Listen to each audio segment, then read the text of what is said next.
Storky, but I think it's cool. And then he smiles, and for a while I'm in love. Hi, welcome to episode 11 of Rivers Knitting Chronicles.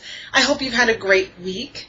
Mine was okay. It was my last week of summer for me. I know it's still warm in most places, but I go back to work next week, and I have students the week after that. So this was the end of my nice long knitting summer. I do still plan to do the show weekly. It'll either be Saturdays or Sundays, depending on set builds. In case you didn't catch some of my earlier episodes, I am the theater director at a high school, and we work on the sets on Saturdays. So if I don't want to record looking all nasty and paint splotched and in sweats. So if we have a really intense set build and I'm just exhausted and looking funky, I'll record on Sundays or Saturdays. But I'm going to do my best to not miss any weeks. If I am going to miss, I will put something on the blog and or on the group at Ravelry. The group is up to 89 folks, and I'm really excited about that. So, yay, we're almost to 100. That's awesome. But back to what I was saying. I will not be able to knit as much over the summer or during the school year when I'm teaching, especially when I'm also directing, as I have been this summer. So it's not going to be like pairs of socks and sweaters and cowls and all stuff going on at the same time. Like I said, I still want to do a show every week, and I want to keep this a knitting podcast. So I'm toying around with some different ideas of things that I can do, and I'm not going to have even 20 minutes worth of this is what I knit this week. And I'm almost out of everything that I've done in the past. So I do have ways to keep this a knitting and keep talking about knitting and knitting things while not having as much, these are the stitches I created over the past 7 days kind of thing. So I hope you'll stick with me. I'm excited to see what comes up, because I'm not 100% sure at this point either. But it'll hopefully be interesting, and hopefully you'll enjoy it. So, obviously the term ended for Harry Potter House Cup, and I'm going to talk about that closer to the end. But first, I want to talk about what I did knit this week.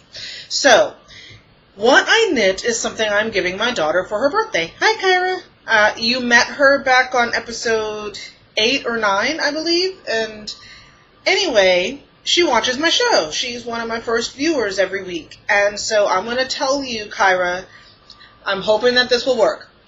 I'm going to put a time, hopefully I'm pointing at it, hopefully, right here. So what I want you to do is pause and move the little pointer till you get to this time and skip the next section. So hopefully this is the time that I will be done talking about Kyra's birthday present. So move to this time, pause. If you don't pause, you've ruined your own surprise, and I'll be very upset with you. Okay. She's fairly obedient, so hopefully she is gone now.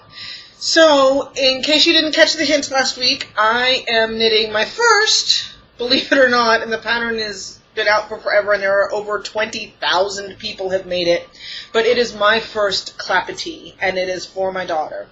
And I'm doing the cat is near my lamp. For some reason, it's just not all that bright in here. I still, to me, look dark in the little picture. I'm hoping that it's not as dark as it looks. But anyway, but the lamp is very precariously perched. I have a stool there and a huge stack of books, and it's on top of the smallest book. So if it gets knocked, if I jump and run to catch it, it's because she knocked the lamp over, and I don't want to start a fire in my house. But anyway, so Kyra's clapetee, and I'm doing the scarf size, and yes, I know she knows how to knit scarves, and she likes to knit scarves, and so, but I think it's something that it's actually not that difficult once I got past the very beginning. I've tried this before. If you've tried this before and just couldn't get past those first few setup rows, I only had to rip it out once, and that's because I messed up near the end and ended up with an odd count, or a wrong count, and I was only a few rows in, so I went ahead and ripped. But I've tried it before, I just couldn't figure out what I was supposed to be doing, but this time I've got it, I'm in, I've done all, here, let me show you. It lives in my favorite bag, and I realized today that I haven't shown it to you. And this is my absolute favorite knitting bag. It is not a knitting bag per se. I bought it literally on the side of the road. I was in Tampa at the International Thespian Festival, and they had a little street fair, and they had, oh my gosh, the food was amazing, but it was all these little booths were set up with different people and tents, and this woman had this tent with these bags, and this is one of my favorite. I hate that my reds show up kind of a burnty orangey kind of color. That's not really the color it is. It's gorgeous. But it's got flowers in it, it's got sequins in it, and it perfectly fits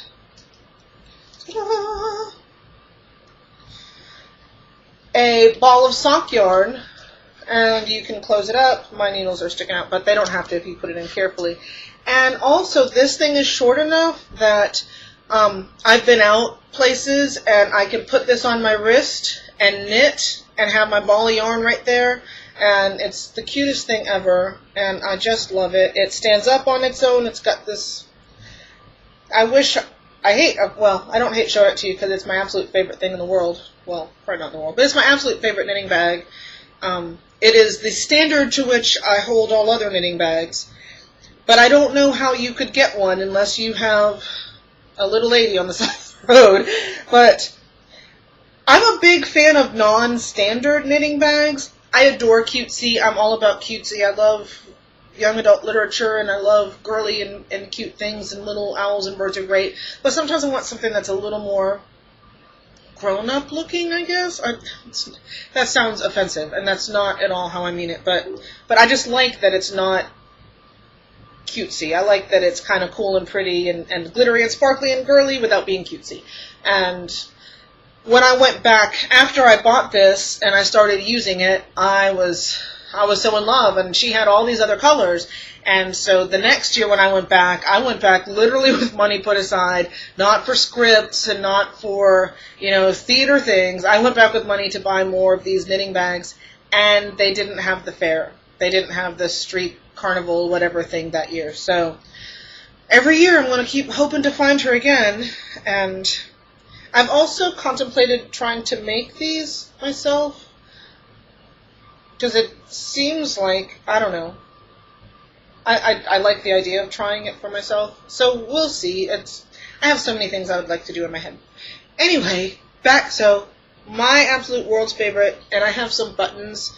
We read it says, "Shh, I'm counting," and Stitch Power is on this one.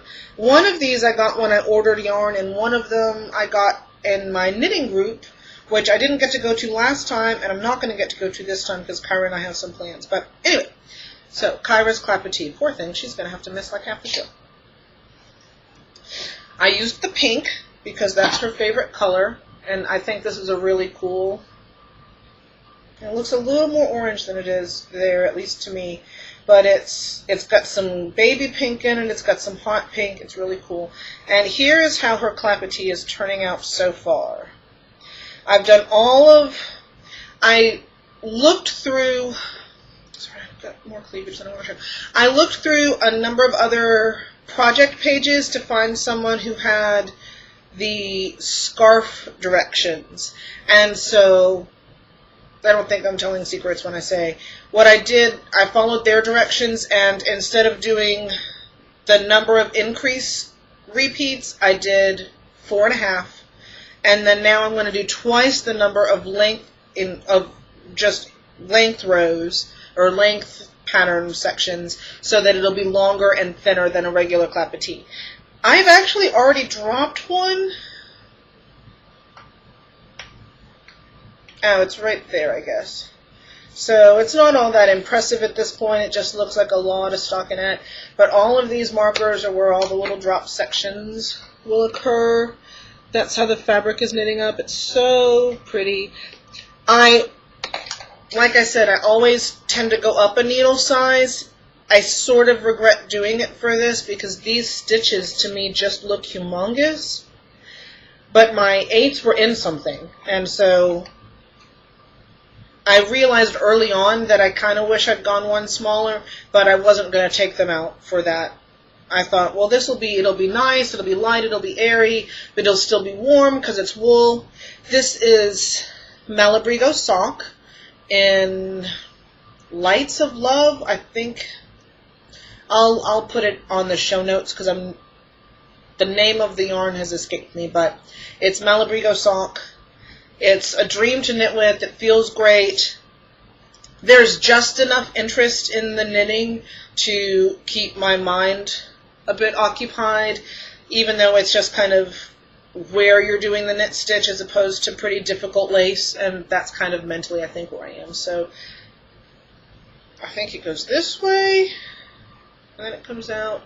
I think it's going to be really pretty, and I have to have this finished by early September. So you will hopefully be continuing to see progress on that as I go along. Okay, so Kyra can come back now. Hi, Kyra. Are you back? Did you leave? I hope so. We all talked about you. Your ears were burning, I'm sure. Okay, so like I said, the term, technically it's spring term, even though it happens over the summer. The spring term for the Harry Potter Knit Crochet House Cup has passed. We don't know who won yet. That should be any day now. They should finish tallying up all of the points. I earned, and I looked it up and I don't remember, it's 353 points per my count.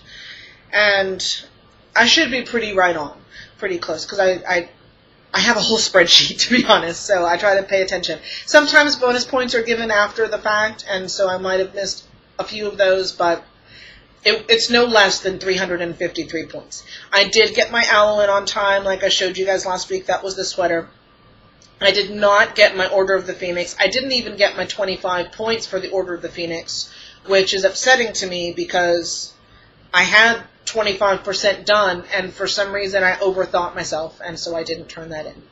So if you are interested in the Harry Potter House Cup, I kind of did an overview of how it works, and I'm not going to do a big description, but again, you just really, it's a multi-prompt knit along or crochet along, and all that they ask is that you turn in, and it doesn't even have to be finished, it can be a partial, one thing a month. That's it. It has to have been started that month, and then you can it can just be cast on. You won't get more than 5 points probably if it's just cast on, but one thing a month, and that's all that they ask. And that's how you get to keep being sorted. If it sounds interesting to you, but you're not quite sure, you can still sign up. You don't even technically have to sign up, but it would be fun to sign up and just say, I want to play as a not quite first year, and just fill it out, test the waters. The not quite first years have mentors to themselves from the staff, and I was one of those for a little while, and they do a bunch of different things with you to kind of walk you through how you play, get you to introduce you to the different houses, get people from the different houses to come and answer any questions, and you get special badges. If you like stinking badges, then you get special badges. So it can be fun to play as a not quite first year if you're not sure about the time commitment, if you're not sure if it's your bag. My suggestion is to do that. The thing that, and if you've done this, then sorry if you feel like I'm bashing you. Some people sign up without realizing that there's a commitment involved, and it happens almost every year in Gryffindor. We have someone who, within the first week, and we've had some people do it on the very first day of term, say, yeah, I changed my mind. Each team only gets so many players, and they'll say, just have someone else take my spot. It doesn't work that way. You can't trade out your spot. So basically everyone else now has to make up your points, even though you only really have to do one thing a month. It's still, now everyone else to equal you has to do extra to cover you. And if you're not sure, play as a NICFI. And it's just, I did my first term as a not quite first year, and I had a blast. And the best friends that I still have to this day on Ravelry, Karen, hi, KDMC 1229. I met her I actually met her in the not quite first year room prior to both of our first terms. I met Aunt Tallulah, who's Rosie, and now we're Facebook friends. Hi. And Yarn Freak 75. Like, I met tons and tons of friends, and we're still friends to this day. If you go on the Harry Potter House Cup, there's a thread called Mad Chatters, and that's what we turned our first year room into that so that we could keep talking, and we still do to this day, and it's been great fun. So if you're not sure, do that rather than start and then quit. Please don't quit at the first day or the first week if you sign up and get sorted. The other problem with that is that more people sign up to be sorted than there are spaces, and so there are people who really want to play who end up not getting to play on a specific team. And so that's where, if everyone was sorted and that happened, and it would probably be even across the houses, it wouldn't be such a big deal, but that people who really want to be there can't be there because someone took a spot and then just never turns anything in and never participates and is never social with it. That kind of burns my toast just a bit. Okay, so, but since we're talking Gryffindor, I really hope we do well this term. I've got the most points that I've ever had, so if we lose by 25 points, I'm going to be just devastated.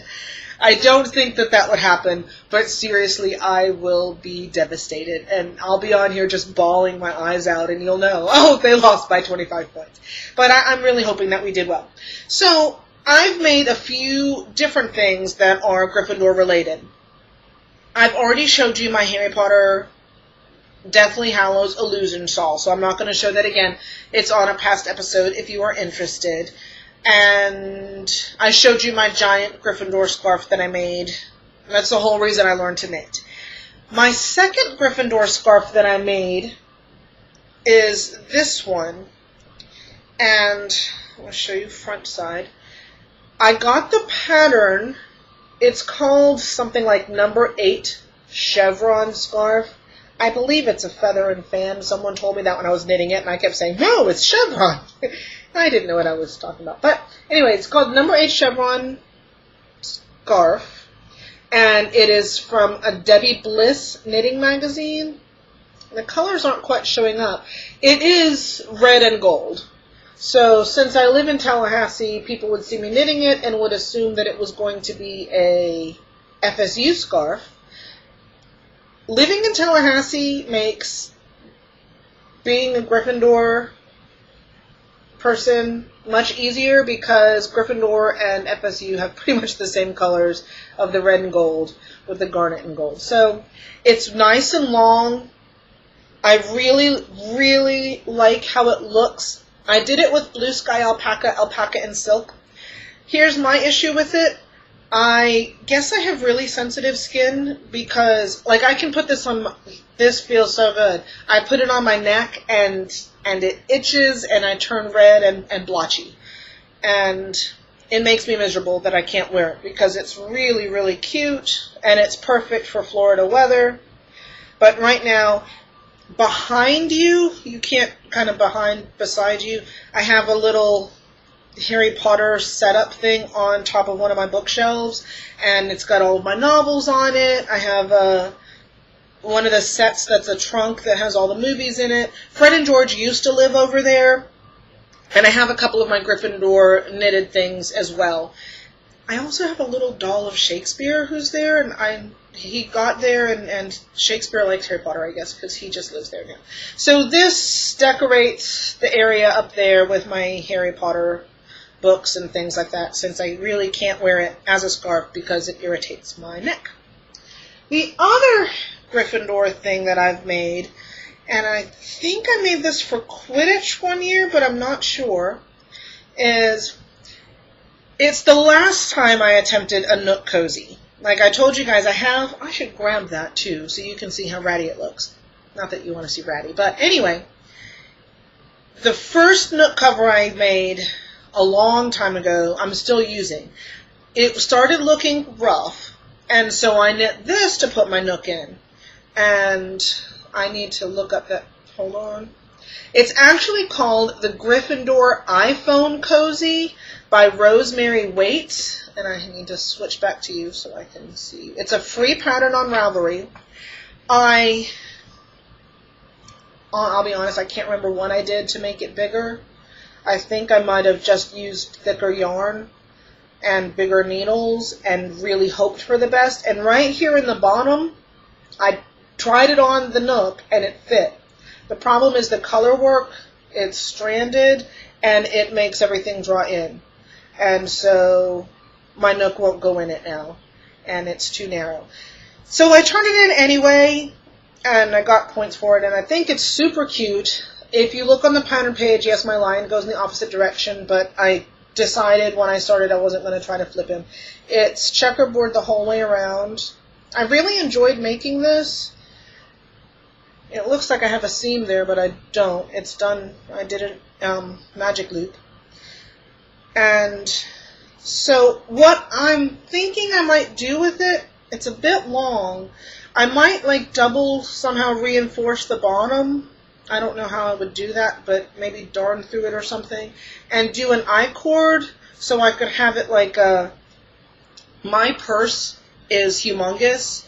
It's huge. I don't think I could show it to you. It's so huge.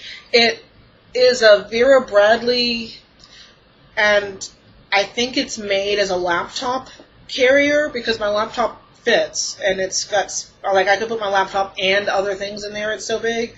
And I got that one because I teach, and so I can easily put files and bring papers home and all that kind of stuff, but it's humongous. And so when I'm shopping and it's crowded, or if I go someplace with my family that we're going to be walking around a lot, having this humongous thing attached to my hip is just a real pain. And so I thought about putting an I-cord on here and having it be like a crossbody bag that I could wear and just put like keys and a small wallet or something in it. I just am worried because this is so thick because it's two colors stranded, but the flimsiest seeming to me part is the very bottom, and I'd be a little bit nervous of if I put my credit cards and my keys in there, all of a sudden I have no way to start my car and no money. So, but yeah, so I haven't done it yet, but it's on my list of things that I'd maybe do I-cord around the edge. I don't know. I'll keep thinking about it. But that's what I'm thinking about with this. Right now, it also decorates the area over there with my Harry Potter stuff. And, yeah, so, okay, that's not too bad. I was concerned because I really needed to take a knitting break, and I did.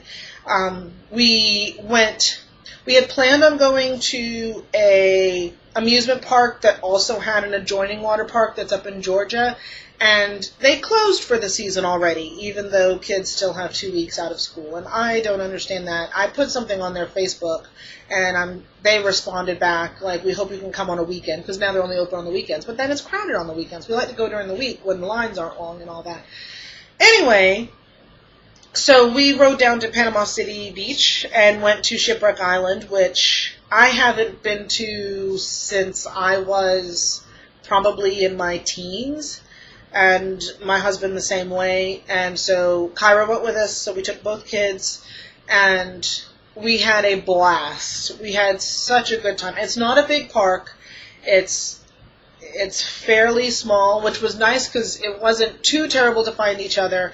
I sat on the lazy river, which I guess every water park has one of those. I sat on that lazy river and rode around and around and around for all total, because I ended up getting on it like 3 times. I was probably on that thing for like 3 hours. I am so tan.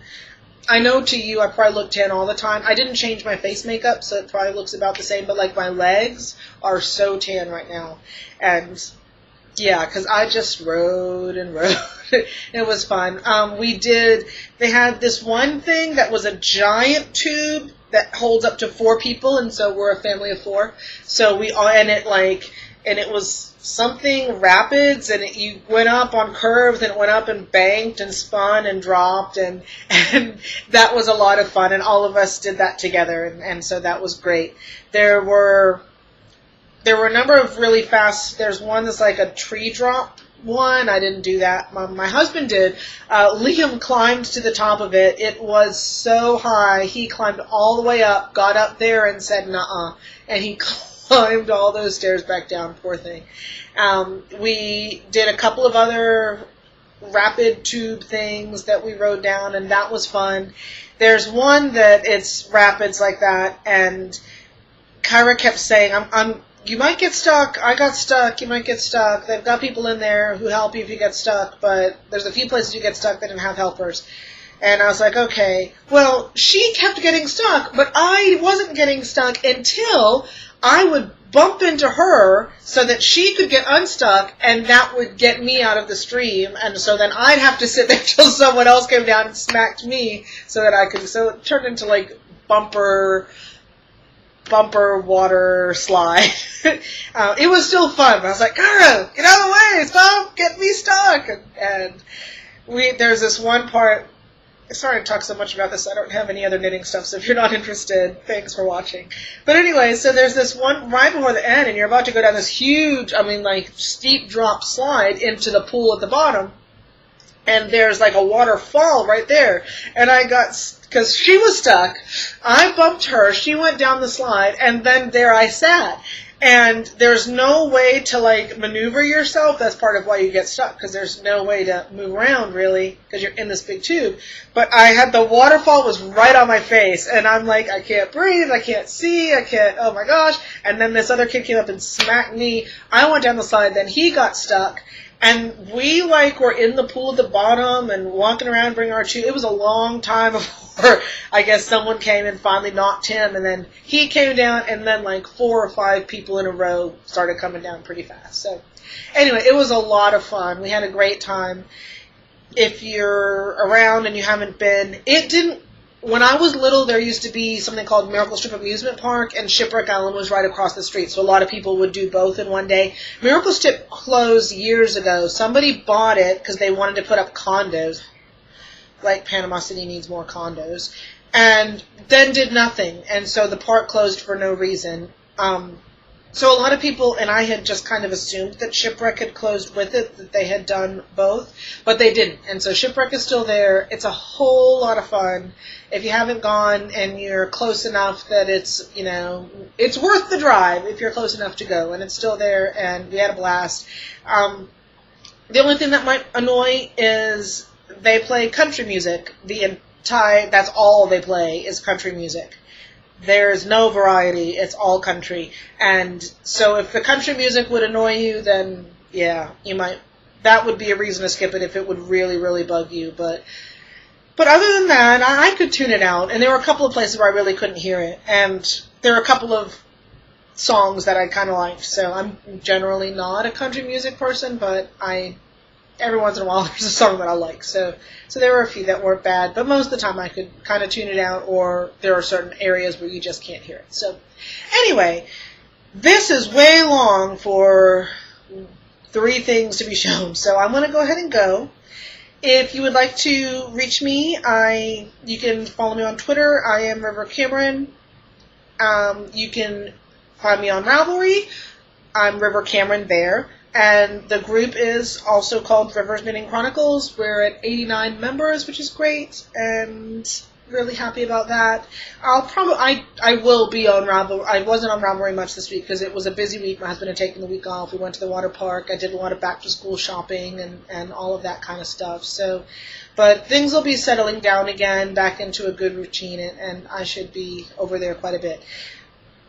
The sorting for Harry Potter House Cup, if you're interested in signing up to play as a Not Quite First Year, will probably be within the next week, and it'll close somewhere in the 20s, so I'll probably say something again next week, and it'll probably be open then, and I'll put a link to how to get there if you're interested. But yeah, once the sorting closes, the sorting is closed. There's absolutely no exceptions, so if you're interested, make sure that you do sign up, and I'll put a reminder for next week. So I think that does it. So it's been a great summer. I spent it all with you, and I hope to spend my fall with you as well. So thanks for watching. Bye.